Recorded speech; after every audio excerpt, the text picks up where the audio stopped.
derybų versle esu jau daugelį metų. Ir kai kalbu apie tai, kad derybos man yra gyvenimas, aš gyvenu tuo. Ir aš aplink. Per visą tą laiką, visą savo žinias apie derybą sudėjau žodį First Intelligence.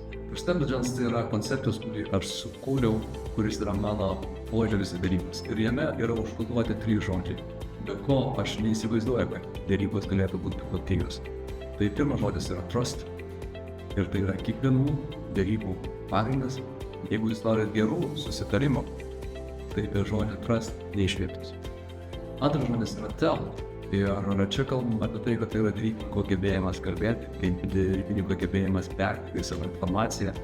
Ir tas žodis tell tai yra ir kūno kalba, ir tai, kaip aš transliuoju, ir tai, ką kita pusė supranta.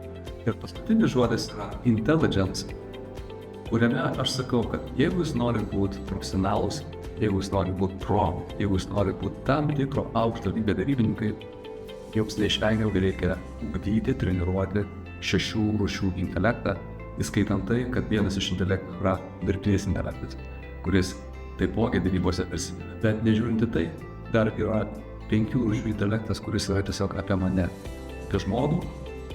Ir jį treniruodamas, aš galiu pasiekti žymiai geresnių rezultatų, žymiai geresnių susitarimų su kiekvienu iš jūsų. Tačiau ateini, išmanyti, nes tie, kurie bando šitą konceptą, jie tiesiog tampa visai kitą įtaką. Tikiuosi, tu pasimatysiu.